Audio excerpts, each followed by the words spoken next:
Oy, ka-coffee, magandang araw po sa inyo. Luzon, Visayas at Mindanao. Oy, may magandang development. Si Cheese Escudero, siya ba si Boy Insert?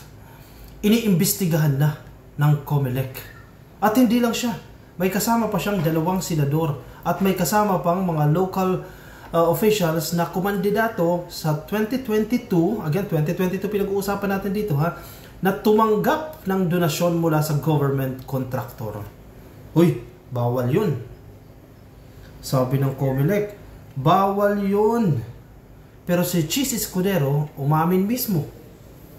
Nakatanggap siya ng 30 milyones na salapi mula sa kontraktor na mismong si Pangulong Bongbong Marcos mismo ang nagpangalan. Itong isa na kontraktor na ito ay kabilang sa 15 na nakakuha ng napakaraming flood control projects sa buong Pilipinas.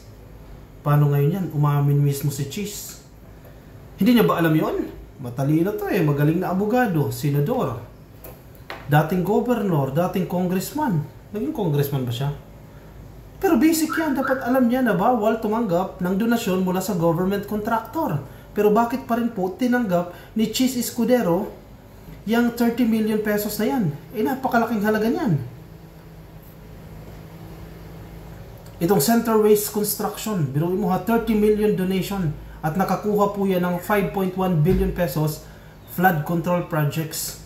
Isa pa, si Joel Villanueva, dyan sa Bulacan. O biruin mo ha, dyan sa Bulacan napakaraming ghost projects. Kaya kawawa yung mga taga Bulacan eh. Hindi mawawala yung baha dyan dahil yung mga pondo ng gobyerno na supposedly pang patayo ng mga flood control projects, kinukulimbat. Hoy, kasama ba si Joel Villanueva dyan sa iniimbestigahan ng COMELEC?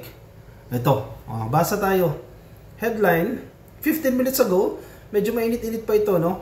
3 senators being probed for contractor donations. Hulaan natin sinong tatlong senador na to.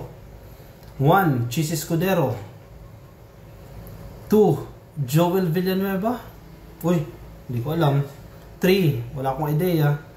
Ang sure ako na kasama sa iniimbestigahan si Cheese Escudero dahil siya ay umamin.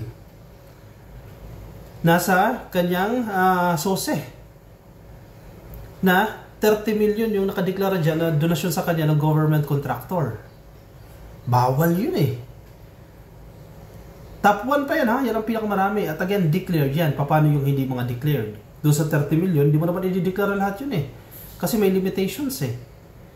Commission on Elections Chairman George Garcia said poll body's motu proprio investigation, the results of which will be out in 2 to 3 weeks, extends to all candidates, not just the ones generating headlines. So swerte ni Cheese, may kasama siya. Hindi lang siya mag-isa na iniimbestigahan dito. Kasama po dito yung ilang mga senador at ilang local government officials. Alam mo, mabilis lang yan ma-detect eh kung sino yung mga politiko na nakatanggap ng donasyon. Kasi di ba after the elections, required ang lahat ng kumandidata na magpasa sila ng SOSE. At dyan naka-identify kung sino yung kanilang mga campaign donor at magkano yung dinonate sa kanya. So di ba may mga pangalan dyan. Mabilis maibabangga yan doon sa website, sa isumbong mo sa pangulo.ph na ginawa nilusad ni PBBM. Andiyan dyan lahat ng pangalan ng kontraktor.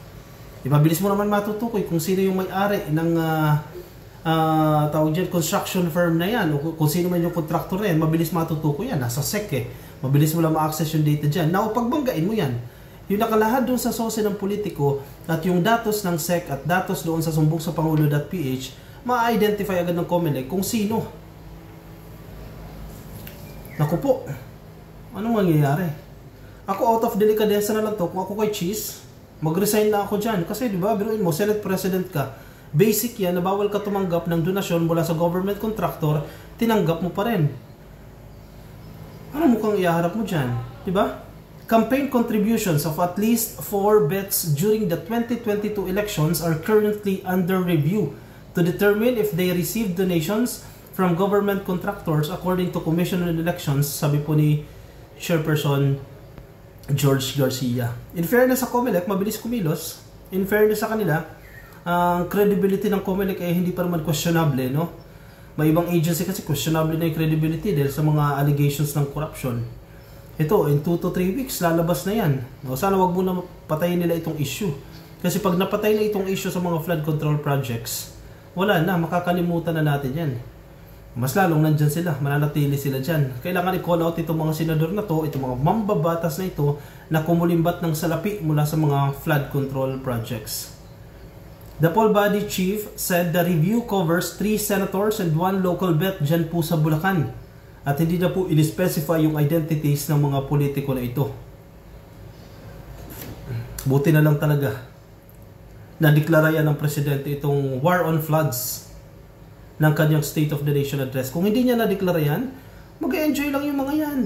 Magpapakasasa lang yan. Hindi ititigil yung kalokohan na yan sa flood control na naging practice na ng napakahabang panahon. Weak leader pa si PBBM yan na kaya niyang banggain yung mga mayayaman na mga kontraktor, billionaires itong mga contractors na to. Kaya niyang banggain itong mga congressman, kaya niyang banggain itong mga presidente. Anyway, siya po, mga senators, kasi siya naman po ang presidente. Wala na dapat mas matindi pa sa kanya. Sige, bilyonaryo ka, sige, paimbestigahan kita. Ang kakampi ng presidente, taong bayan eh. Lugi ka dyan, wala kang kawala dyan. Sisigilin at sisigilin ka ng taong bayan. Hintayin natin yan. Kung 2 weeks o 3 weeks, o first week or second week ng September, makikita na po natin yung resulta nitong investigasyon na yan. At sana mag-resign ang mga dapat mag-resign. Mag-apology. Actually, hindi enough yung apology. Kasuhan. Kasi malamang yan, may mga mambabatas dyan na mag-apologize lang. May mga senador siguro or House of Representatives member na mag-apologize lang. Pero hindi enough yung apology. Millions of pesos ang pinag-uusapan natin dito. Tanggalin yung mga yan. O out of delicadeza, magsipag-resign kayo. Kung ikaw ay party list, may pinangalanan din sila na party list, magpapalit ka ng inyong representative. Kasi nakakahiya sa taong bayan. Mahiya ka naman, di ba? Sabi ng presidente, mahiya ka nga naman. Pero hindi enough yun dahil makakapal na talaga ang mukha nito mga leche na ito eh. Sabi pa ni Sir Yayam Dizon eh, mga leche kayo eh. Kasuhan yung mga yan. In a report that Escudero slammed as a demolition job, it was revealed that he received 30 million pesos from Lawrence Lubiano, ang presidente po ng Centerways Construction and Development Incorporated. Sabi ni Cheese. Hindi ko makakalimutan. Sabi sa balita, sabi sa press con, no? Ito po ay parte ng demolition job. May demolition job daw po laban sa kanya. At ang may kapakanan dyan sa demolition job na yan ay ang House of Representatives. Yan ang sinasabi. So kasalanan pala ng House yan. Kasi silisilip siya. Demolition job. Ibig sabihin black ops. Ginagawa lang itong mga issue na to para siraan siya. Sirain ang kanyang reputasyon. Yan ang gusto niyang palabasin dyan. Black ops lang. Pero naglabasan yung mga dokumento na talagang nakakatanggap siya ng donasyon. So paano demolition job yan? Kasi kung demolition job yan, gagawa ka ng mga peking issue para idiin yung tao. Eh hindi naman peki yung issue. Totoo yung issue. At siya mismo umamin siya na nakatanggap na rin siya ng 30 million pesos. Paano naging demolition job yan?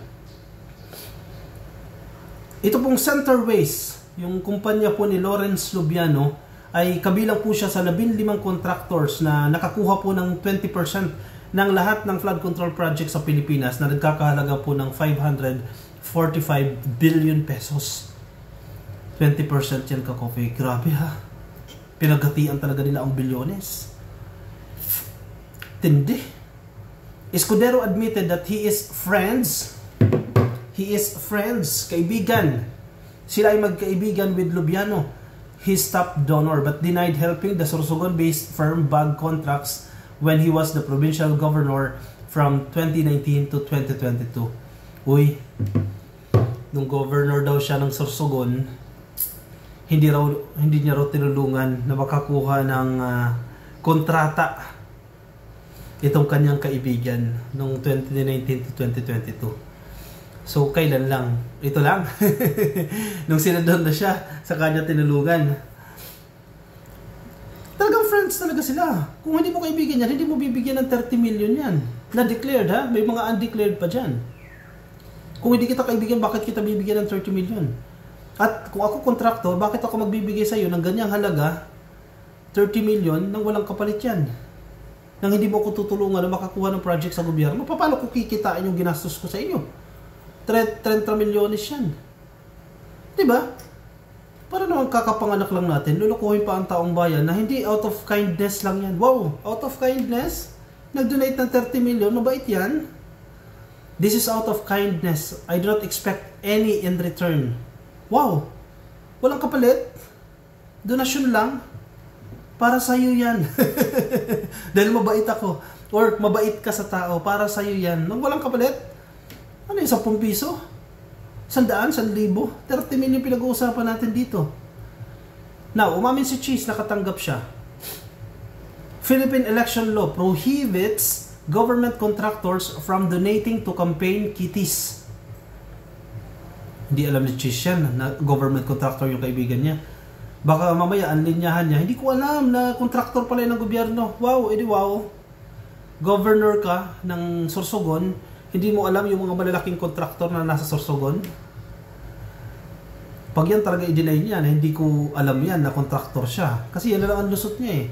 Kasi bawal na bawal yan. According to Section 95C of the Omnibus Election Code states that, and I quote, natural and juridical persons who hold contracts or subcontracts to supply the government with goods or services or to perform construction or other works are banned from directly or indirectly contributing to partisan political activity. Linaw-linaw. Hindi tayo abogado. Ordinaryong tao tayo, pero malinaw na malinaw yan na kapag may kontrata ka sa gobyerno or kahit subcon pa yan or subcontract yan, bawal ka mag-donate directly or indirectly. Pero anong ginawa nitong kontraktor? Pagmamalabis. Yung nag-donate naman, yung tumanggap naman ng donation, o sige, okay, tanggap. Eleksyon yan eh, kailangan ko ng pondo. Dapat alam niya yung kapalit niyan. Definitely dapat. Hindi niya pwedeng i-deny na hindi ko alam yung kapalit niyan. Dahil hindi magdo-donate ang tao ng 30 million out of kindness sa politiko. Posible siguro sa mga foundation, pero sa mga politiko, I don't think so. The poll body chief brought up potential legal loopholes in election laws that complicate the process of holding either candidates or government contractors accountable. For one, it is unclear if the section extends culpability to the candidates themselves. For another, candidates are only required to list their contributors' occupations. Kaya nga eh, dito sana papasok yung investigation in aid of legislation. Kasi may mga loopholes yung existing na batas. Sana, si Marcoleta, bilang siya naman ang chairperson ng Senate Blue Ribbon Committee, ma-raise itong issue na to. Yung donasyon ng mga kontraktor sa mga politiko. Kasi ano yung legal, may legal violations definitely. Ano yung consequences if they violate itong section na to? Ano yung pananagutan na tumanggap ng salapi? Kasi malinaw na kapag tumanggap ka ng pera, mahihirapan kang tanggihan yung kontraktor na yan na nagbigay sa'yo ng malaking halaga. So, unsubconsciously, matutulungan mo itong contractor na to na makakuha ng project sa gobyerno. E paano kung hindi siya yung best contractor for the project? Na-impluwensyahan mo na. Kasi nasa position ka eh. Oh, tawagan mo lang, sige, DPWH kung sino yan. Pare, yung kaibigan natin, tumulong sa atin ng kampanya yan. Nagbigay yan ng 30 million. Baka naman. Alam na ibig sabihin yan. Diba? May pananagutan din yung tumanggap dyan. Posibleng walang pananagutan yung tumanggap dyan. Yan ang purpose ng investigation in aid of legislation. Pag-usapan ninyo yan. Hindi lang para isa-isahin kung sino yung mga contractor na yan. Bagamat mahirap, no? Mga senador, mga congressman, ibisigahan nyo yung sarili nyo. Mahirap paniwalaan yan, pero yan ang purpose ng in aid of legislation. Baka kinakailangan palitan, i-revise yung Election Omnibus Code para mas mapabigat pa yung penalty o kung ano man po. Basta ma-adjust yan. Kasi mismong si Garcia na, mismong si Comelec na nagsasabi na may loophole. May butas. May kakulangan yung batas. O baguhin yan. Sinong magbabago dyan? Mga mambabatas.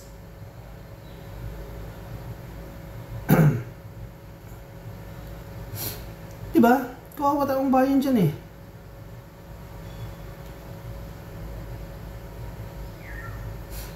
Si Lacson eh. Kung napakinggan ninyo yung privilege speech ni Lacson, napakatibay ng privilege speech niya. Very comprehensive. May mga ebidensya siya.